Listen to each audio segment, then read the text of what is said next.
women that are hyper successful, men say they like hyper successful women and they like independent women. But what independent women find is when we become like more financially stable, men don't give us the same investment. Whereas if we're a bum and don't have a job, they actually invest in us more. Do you think that's true? I think so. This is a question which I wanted to ask you is if you have a man who's very masculine. Yeah. And they are together with a woman who has a lot of masculine traits. Yeah. Like they're very alpha, very independent, don't need a man, whatever. Do you think they can date? Because my experience of dating these alpha women doesn't end well. No, we clash. It doesn't end well. But here's the reason, I would say, because a lot of people say, oh, you know, when women earn more than men, they're more likely to divorce them and more likely to end it. But the reality is the reason why they're more likely to end it is because men take their foot off the pedal when the woman is financially stable. But that same man will meet a woman who's unemployed, sits at home and watches TikTok all day and give her an allowance and support her and take her dinner and do all of these things. But that woman who's hustling and working hard, he doesn't even think to grab her lunch.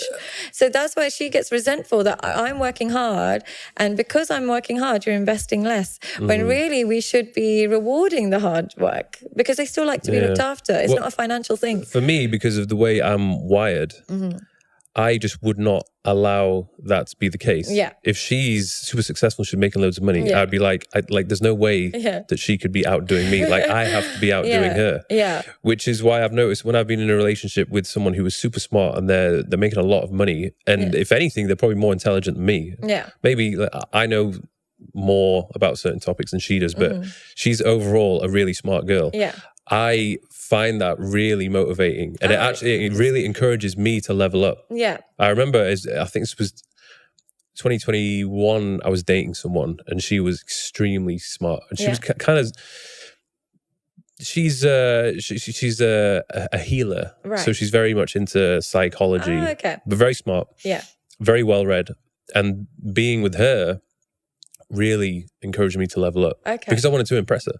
That's good, but the thing is, but I know a lot of guys would probably feel inferior. It might inspire a man, but it doesn't inspire him to invest in her. And women still seek investment. What happens is, as the woman gets more successful, I know it sounds stupid because you're like, you can do it yourself. They end up feeling like no one's looking after them. And what happens is, I always say to women, just be a damsel in distress. Always be a damsel in distress, because when you show a man you're independent, he treats you like you're independent. And then they lose that dynamic of like being looked after. So if you want that feminine, masculine dynamic, you almost have to be the damsel in distress, because men do take their foot off the pedal when they know that you are financially stable. They let you do it yourself, but with another woman who's not so smart and not so successful, they do everything for. So women feel like they're almost shortchanged when they become successful, in my experience. So speaking of dating, how do you know if you've been friend zoned or not? The responsiveness from women. This is all it boils down to. If you are trying to contact a woman and you're getting delayed response and busy scheduling, she's not interested. It's really that simple. When a woman likes you, she will cancel plans.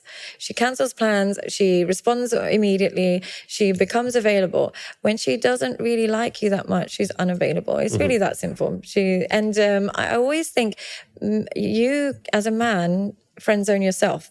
People can friend zone themselves, or they don't. How you friend zone yourself is by not making your intentions clear. There are men that I'm friends with but are still not in my friend zone because they'll always make a flirty comment. They'll always remind me that they're interested in some way, shape. And I'm trying to put you in the friend zone and you keep coming out of it. So I can't put them in the friend zone. Do you think men and women could be friends? Yeah, I do. But it takes a level of, both of them have to not be attracted to each other. Yeah, and I think you miss out on life when you aren't friends with the opposite sex. You miss out on so much in life because there's so many times where you might be fighting with your partner and you talk to your female friend and she's like, I can't believe he said that to you. And you talk to your male friend and you're like, don't be stupid. You know what that means? He's just a bit tired, blah, blah, blah. And they give you so much free game. They give you so much free advice. All of my videos, a lot of people will be like, how do you understand the male brain so well? A lot of the time it's because I'll call a male friend and they'll tell me, this is what it means when your man is doing this. This is what it means means when he does that. They tell you everything. Do you think if they had the opportunity, they would? Absolutely. They're not blind. They'll do it, but they're not going to have the opportunity. Yeah, they're not going to. It's not about would they, it's the could they. If there's no could, then they can't. Yeah. See, this is a big problem I've had in a lot of my relationships. Yeah. It's having other female friends, because it has tended to be the case that they've interested. Well, I don't know if they're interested or not. Maybe they are, but they've been attractive. Right. That's a problem. Okay. So I can actually be friends with an attractive woman. Yeah. I have discipline. Like, I don't feel the need to sleep with every single attractive woman I see. If I did, I wouldn't get anything done. Yeah. So I have these female friends, and I want to continue having those relationships with them, usually because they're very intelligent. Yeah. And just spending time with them, I learn a lot, or they're very good contact to have. Yeah, they're amazing. But I have had so many arguments about this because they don't believe me. But you know what? I think that, like I said, you gain so much. And I think that men that don't have female friends, they hypersexualize women. They get nervous around women. They think women are this really strange enigma. They lose their ability to have charm around women.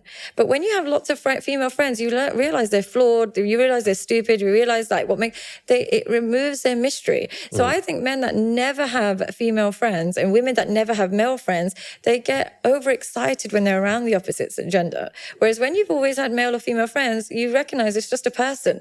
Whereas when you don't, you think it's a potential sexual contact and you get too excited. I think it's actually a bad thing if they have no male or no female friends, because then they tend to get too excited around the opposite gender.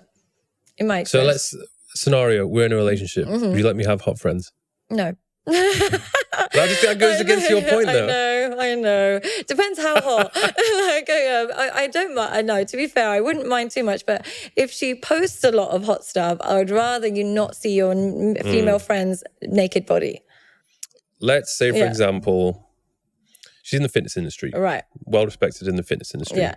We go to work out together. Yeah. Thoughts?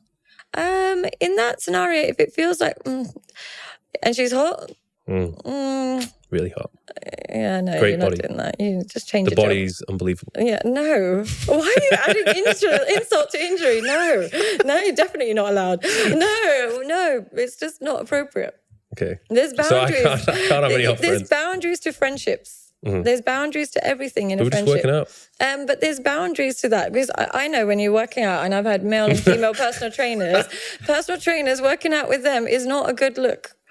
Because working out it's not the right boundaries. It's not the right. Friendships comes with boundaries, and the reason why I would allow my partner to have female friends is if he understood the boundaries without me saying them. Whereas if there's female or male friends where you have to teach them the boundaries, then it's a problem. But it's harder in your industry. It's really hard in your industry.